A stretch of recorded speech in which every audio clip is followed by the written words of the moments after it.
하나님이 우리에게 로마서를 왜 주셨는가?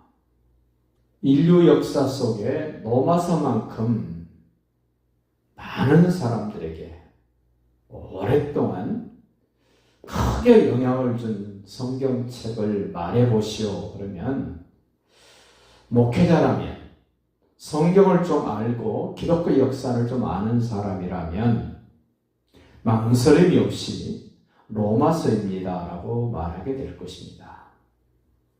루터가 천주교로부터 우리 기독교를 새롭게 개혁할 수 있었던 그 말씀도 로마서 말씀으로 종교개혁을 하게 됐다라고 말을 합니다. 이 로마서가 써진 배경은 로마 황제가 로마에 있는 모든 유대인들은 로마를 떠나라고 황제가 명령을 내렸기 때문에 모든 유대인들은 예수를 믿든지 안 믿든지 모든 유대인들은 로마를 떠날 수밖에 없습니다. 로마 교회 성도들은 그 황제가 명령을 내리기 전까지는 주로 로마 교회의 주류를 이뤘던 사람들은 유대인입니다. 예를 들자면 설교한 사람도 유대인이요, 찬양을 하는 사람도 유대인이요, 아이들을 가르치는 사람도 유대인이요, 반주자도 유대인이요, 거의가 중요한 일들은 유대인들이 맡아서 교회를 섬겼습니다. 그런데 어느 날 갑자기 네로 황제가 모든 유대인들은 로마를 떠나라 그럴 때 정말 황당하고 황당했던 곳은 교회입니다. 설교자가 갑자기 없어졌습니다. 반주자가 없어졌습니다. 아이들을 가르치는 주일학교 선생님들도 없어졌습니다. 그야말로 교회가 갑작스럽게 아주 난처하게 곤란하게 된 상황이 됐습니다. 그래서 로마 교인들, 유대인들이 다 떠나고 없는 이방인들끼리 모여서 회의를 합니다. 우리 교회의 주류를 이루었던 유대인들이 다 떠나고 없으니 앞으로 우리 로마 교회를 어떻게 하면 좋겠습니까? 라고 이방인들끼리 회의를 합니다. 그 회의를 진행해서 결론을 냈는데 주제가 이랬습니다. 우리 유대인들이 돌아올 때까지 우리가 교회 문을 닫을 것인가, 그들이 없어도 교회 문을 열고 계속 예배를 드려야 될 것인가를 토의를 한 겁니다. 그런데 다 같이 유대인들이 돌아올 때까지 우리들끼리 예배를 합시다 이런 거예요. 잘한 겁니다. 그 이방인들 중에 그래도 좀 신앙이 앞서가는 사람, 성경 지식이 있는 사람, 찬양을 그래도 좀 제대로 잘하는 사람, 그 중에서 또 반주할 수 있는 사람, 악기를 다룰 수 있는 사람, 아이들을 그래도 좀 가르칠 수 있는 사람들을 뽑아서 나름대로 로마 교회가 꾸려지고 예배가 드려지고 움직여지기 시작합니다. 그런데 이방인들끼리 모여서 로마 교회를 이루었던 그들이 생각했던 것보다 쉽지가 않습니다. 만만치 않습니다. 설교하는 것이 그렇게 쉽겠습니까? 찬송을 부르고 앞에서 이끌어 간다는 것이 쉬운 일이 아닙니다. 아이들을 가르치는 일도, 성도들을 돌아보는 일도 그렇습니다. 그런 가운데 한 달이 지납니다. 한 달이 지났다는 말은 4번 이상 설교자는 설교를 했고, 반주자는 반주를 했고, 아이를 가르치는 사람들은 4번 이상 가르쳤다는 겁니다. 6개월이 지납니다. 유대인들이 돌아오지 않습니다. 그렇게 1년이 지납니다. 이제는 돌아올까, 저제는 돌아올까 기다려도 돌아오지 않습니다. 2년이 지났습니다. 그리고 3년이 지납니다. 4년이 지납니다. 돌아오지 않습니다. 그런데 이방인이었던 로마 교회의 이제 중요한 역할을 했던 사람들이 처음에는 힘들었고 쑥스럽고 서먹서먹했지만 4년 이상 하다 보니까 이제는 어느 정도 익숙해졌습니다. 4년 지났다는 말은 설교를 200번 이상 했다는 얘기입니다. 교회에 어떤 역할을 했던 사람들이 200번 이상 했습니다. 그리고 5년이 지났습니다. 그래도 안 돌아옵니다. 5년 했다는 말은 250번 내지 300번 설교를 해봤다는 이야기입니다. 이력이 생겼습니다. 경험이 생겼습니다. 여러 가지 것들이 이제는 보완됐고 충전되었고 익숙하게 어느 정도 할 수 있는 힘이 생겼습니다. 그러다가 네로가 칙령을 내린 지 5년 만에 네로가 죽습니다. 로마 법에는 그 황제가 내린 칙령, 그 황제가 죽으면 그 칙령은 무효가 된다는 법이 있습니다. 네로가 유대인들은 로마를 떠나라고 칙령을 내렸는데 그 네로가 죽었기 때문에 이제는 로마를 떠났던 모든 유대인들이 로마로 돌아옵니다. 5년 만에 로마 교회로 돌아왔던 이전에 교회의 중추적인 역할을 했던 사람들, 그리고 5년 동안의 로마 교회는 꽤나 많이 부흥이 됐습니다. 유대인들과 이방인들이 로마 교회 안에서 만났습니다. 얼마나 반갑고 좋았을까. 첫 번째 만남, 5년 만에 처음 만났던 주일날 얼마나 좋았을까, 얼마나 기뻤을까, 얼마나 서로 끌어안고 어떻게 지냈냐고, 얼마나 고생이 많았냐고 서로 안부를 물으면서 기쁘고 즐거웠습니다. 처음 만난 주일날 과연 설교를 누가 했을까? 반주를 누가 했을까? 이런 것들을 생각하면 글쎄, 전에 설교하는 사람이 했을까? 유대인들이 떠나고 난 다음에 계속 그런 역할을 했던 분이 했을까? 첫 번째 주일은 5년 동안 했던 분이 했을 것 같습니다. 근데 그 다음 주가 됐습니다. 그 다음 주일날은 첫 번째 주에 만났을 때의 기쁨은 온데간데 없어져 버립니다. 왜냐하면 유대인들이 볼 때는 그냥 이방인들입니다. 5년 동안 교회의 중요한 역할을 맡아서 해준 것은 고맙고 수고 많았는데 이제 자기들이 돌아왔으니까 옛날 자리를 자기들이 꿰차고 싶은 겁니다.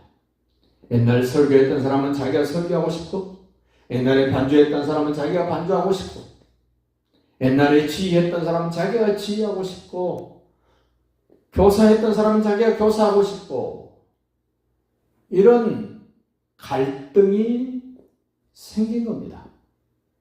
상상을 해보십시오. 전에 설교했던, 5년 동안 설교했던 설교자가 익숙해졌습니다. 제법 이제 잘하고 있습니다. 그런데 전에 설교자가 볼 때는 아직 많이 부족합니다. 그래서 자기가 해야 된다고 합니다. 거기서 갈등이 생깁니다. 식사 시간이 됐습니다. 그런데 이방인들끼리 로마 교회를 이루고 예배를 드리면서 식사할 때는 전혀 문제되지 않았던 음식들이 유대인들이 돌아옴으로 인하여 전에 이방인들끼리 먹었던 음식들이 문제가 되기 시작합니다. 유대인들은 레위기 11장에 있는 그 음식 규례를 철저하게 지키는 사람들입니다. 그런데 이방인들은 그것과 상관없이 음식을 먹습니다. 그렇지 않아도 하는 일에 대한 갈등이 있었는데 먹는 음식 때문에 그 갈등이 폭발을 합니다. 야, 너 이런 음식 먹으면서 설교할 거야? 너는 이런 하나님이 먹지 말라는 부정한 음식을 먹으면서 네가 반주할 거야? 이런 이제 다툼이 되어버린 로마 교회. 부흥은 됐는데 갈등이 생겨서 서로 우리는 우리대로 너는 너대로 저들은 저들대로 로마 교회가 여러 조각으로 나누어져 버립니다. 그 소식을 바울이 고린도에 있을 때 듣습니다. 그래서 바울이 그렇지 않아도 로마를 가고 싶었는데 그런 소식을 듣고 그 이방인들과 유대인 간의 갈등을 해결하고 주님이 원하셨던 교회다운 교회를 회복되도록 하기 위하여 로마서를 써서 보내줍니다. 그래서 로마서가 이방인들도 죄인이다, 유대인들도 죄인이다, 모두가 죄인이다. 오직 예수 그리스도의 죽으심과 부활을 믿음으로 우리는 의로워졌습니다. 음식물로 의로워진 게 아닙니다. 행위로 의로워진 게 아닙니다. 예수님이 주신 그 은혜로 우리는 의로워졌습니다. 복음이란 무엇인가를 바울은 로마서 1장부터 11장에 설명을 합니다. 복음은 여러분들처럼 나누는 것이 아닙니다. 자기의 우월감을 말하는 것이 아닙니다. 복음은 먹고 안 먹는 것 때문에 정죄하고 분쟁하고 파당을 만드는 것이 아닙니다. 유대인이기 때문에 월등하고 이방인이기 때문에 멸시받고 하는 그런 게 복음이 아닙니다. 라는 얘기를 로마서 1장부터 11장까지 하면서 오늘 우리가 읽었던 16절이 대표적인 구절입니다. 복음이란 무엇인가? 읽어봅시다. 1장 16절. 내가 바울이 복음을 부끄러워하지 아니하노니 이 복음은 모든 믿는 자에게 구원을 주시는 하나님의 능력이 됩니다. 먼저는 유대인에게요, 그리고 헬라인에게로다. 유대인도 헬라인도 복음을 믿는 자에게 구원을 주시는 하나님의 능력이다. 복음은 하나님의 능력이다. 이방인이든 유대인이든 헬라인이든 유대인이든 복음으로 말미암은 구원, 복음을 믿음으로 말미암은 구원, 복음은 하나님의 능력입니다. 라고 설명을 합니다. 이제 넘어서 12장부터 16장까지는 복음을 받아들인 사람들, 하나님의 능력으로 구원받은 사람들은 어떻게 살아야 될 것인가를 가르쳐주는 내용이 12장부터 16장인데 그 말씀을 12장과 16장까지를 이끌어가는 말씀으로 우리 17절로 연결시켜야 됩니다. 17절 읽어봅시다.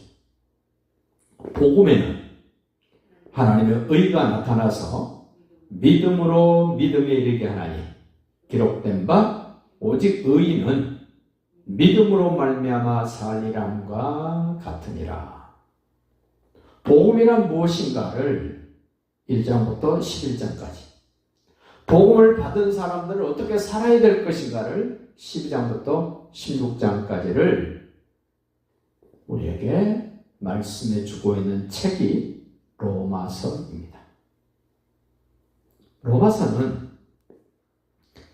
원리도 말해주지만 삶의 그 내용, 삶의 의미, 삶의 가치도 말해줍니다. 특별히 17절에 나와 있는 오직 의인은 믿음으로 말미암아 살리람과 같으니라. 이 말씀은 하박국서 2장 4절에 나오는 말씀입니다. 하박국은 에레미야 선지자 시대와 비슷한 시대에 하박국이 말씀을 받은 것입니다. 에레미야나 하박국 시대는 유대 땅이 곧 망한다는 경고를 받았던 시대, 그 경고를 전해야 되는 에레미야. 유대 땅이 망합니다. 성전이 망합니다. 우리 민족이 망합니다라고 말할 때 그때 당시에 여호야킨 시드기야 왕 얼마나 에레미야를 미워하는지 죽이려고 합니다. 감옥에 가둡니다. 하나님이 에레미야에게 주신 말씀을 책에 써서 여호야김에게 읽어줬습니다. 그 에레미야의 옆에서 성경을 기록했던 바룩이라는 사람이 여호야김에게 가서 읽어줍니다. 그런데 성경 한 장 한 장을 찢어서 화롯불에다 태웁니다. 그 못된 짓을 한 왕입니다. 그때 유대 땅이 망합니다. 그 시대에 하박국도 하나님께로 말씀을 받습니다. 저 갈대아 사람들이 올라와서 너희를 공격하고 너희들을 지배할 것이다. 그때 하박국이 불평합니다. 원망합니다. 하나님, 저 이방인들에게 어떻게 우리가 질 수가 있습니까? 우리가 패배할 수 있습니까? 어떻게 그럴 수 있습니까? 하고 따졌던 하박국에게 하나님이 그러세요. 하박국아, 너 정말 의로운 사람이냐?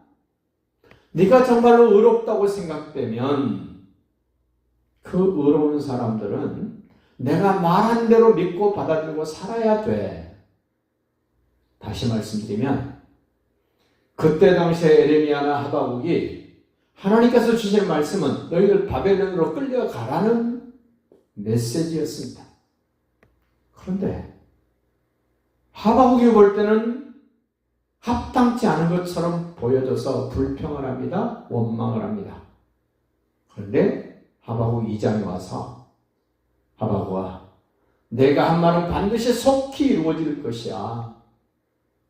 그러면서 그때 당시의 의인이라면 갈대아 사람과 싸우고 버티는 것이 아니라 하나님이 시키는 대로 바벨론으로 끌려가는 것이 의인이고 하나님을 믿고 신뢰하는 사람이란다. 그런 메시지를 주신 거예요. 그런데 오직 의인은 믿음으로 말미암아 살리라 한다는 이 말씀이 오늘 로마서 1장 17절에도 기록되지만 갈라디아서 3장 11절에도 기록됩니다. 우리를 자유케 하는 것은 율법이 아니고 예수 그리스도가 오셔서 죽으시고 부활하신 그 주님을 신뢰함으로 자유함이 주어질 것이다 라고 말씀을 합니다. 그리고 또 한 번 히브리서 10장 38절에 오직 의인은 믿음으로 말미암아 살리라는 말씀이 또 기록됩니다. 히브리서는 아무리 힘들고 어려워도 뒤로 물러가 침륜에 빠지는 것이 아니고 오직 하나님이 주신 말씀을 따라 그 말씀이 그대로 이루어질 줄로 확신을 갖고 그 말씀을 따라 사는 것, 뒤로 물러가 침륜에 빠지는 것이 아니라 굳세게 말씀을 쫓아 살아가는 것이라고 가르쳐 주시면서 하박국서에서 3번, 로마서에서 3번, 갈라디아서에서 3번, 히브리서에서 3번, 성경에 4번씩이나 오직 의인은 믿음으로 말미암아 살리라. 이런 말씀을 4번씩이나 강조하면서 기록했다는 말은 하나님이 우리에게 무엇을 얼마나 요구하시는가를 우리에게 가르쳐주는 말씀입니다. 우리는 능력받는 것을 좋아합니다. 목회자도 능력받는 것을 좋아하고 일반 믿음의 식구들도 능력받는 것을 좋아합니다. 그런데 오늘 성경은 우리에게 가르쳐줍니다. 하나님의 능력이 무엇인 줄 아느냐? 그것이 복음이란다. 예수님이 왜 오시고, 왜 죽으시고, 왜 부활하시고, 왜 승천하시고, 왜 다시 오시는가를 알고 그 주님이 하시는 말씀대로 쫄쫄쫄쫄 따라 사는 것, 그게 하나님의 능력이란다. 우리 믿음의 선배들은, 목사님들은 산에 가서 나무 뿌리를 몇 개 뽑아야 능력을 받는다고 이야기들을 많이 했습니다. 그런데 로마서는 나무 뿌리 뽑는다고 능력이 오는 것이 아니라 예수님이 오시고 죽으시고 부활하시고 승천하시고 다시 오시는 그 내용을 신뢰하는 것, 그 예수가 나의 왕이요 주인인 것을 인정하고 받아들이는 것이 하나님의 능력 중에 능력이다 이겁니다. 목회자나 일반 성도들에게도 똑같습니다. 하나님의 능력은 복음입니다. 복음은 예수 그리스도가 죽으시고 부활하신 핵심 내용을 알고 신뢰하는 것입니다. 그 복음의 내용을 신뢰할 뿐만 아니라 그 복음의 내용을 신뢰하고 받아들였다면 예수님이 우리에게 말씀하신 대로 우리의 삶의 모습이 그렇게 펼쳐져야 된다는 겁니다. 가치관의 변화가 있어야 된다는 겁니다. 우선순위의 변화가 있어야 된다는 것입니다. 그 사람이 어떤 사람인가는 가치관을 보면 알 수 있습니다. 가치관이란 제 나름대로 말씀을 드리자면 하나님이 내게 주신 시간을 어디다 쓰는가를 보면 그 사람이 어떤 사람인가를 알 수 있습니다. 하나님이 내게 주신 물질 어디다 어떻게 쓰는가를 보면 알 수 있습니다. 하나님이 내게 주신 재능 어디다 어떻게 쓰는가를 보면 알 수 있습니다. 하나님이 내게 주신 환경 무엇을 위하여 어떻게 펼쳐가는가를 보면 그 사람이 어떤 사람인가를 알게 됩니다. 또 하나 그 사람의 정체성을 아는 것은 우선순위를 바르게 하는 것입니다. 무엇을 먼저 할 것인가? 세상은 급한 것 처리하느라고 정신이 없습니다. 성경은 우리에게 가르쳐줍니다. 급한 것이 우선해야 될 일이 아니라 중요한 일부터 먼저 하라고 그럽니다. 급한 것과 중요한 것은 달라도 엄청나게 다릅니다. 급한 일은 중요하지 않는데 급한 일은 많습니다. 그런데 중요한 일은 따로 있습니다. 우리는 급한 일을 먼저 하는 것이 아니라 크고 중요한 일을 먼저 할 수 있는 지혜가 있는 우선순위가 바르게 된 하나님의 사람이시기를 바랍니다. 그 우선순위는 마태복음 5장, 6장, 7장에서 우리에게 가르쳐줍니다.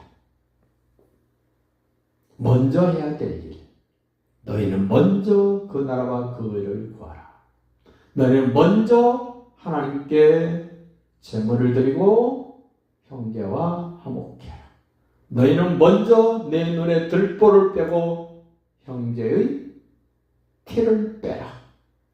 이렇게 우선순위를 바르게 정해 주실 뿐만 아니라 가치관도 마태복음 5장, 6장, 7장에서 말씀합니다. 너희는 작은 일에 충성해라. 보이는 것보다 보이지 않는 것의 가치를 너는 알아야 돼. 순간적인 것보다는 영원한 것의 중요성을 너는 알아야 돼. 이렇게 성경은 우리에게 우리의 가치관, 우리의 우선순위를 통한 나의 정체성, 내가 정말로 하나님의 사람인가를 확인해 보면서 하나님의 능력이 이미 우리에게 주어졌음을 확신하고 힘있게 바르게 강력하게 세상을 거스러가면서 멋지게 살아갈 수 있기를 예수님의 이름으로 축복합니다.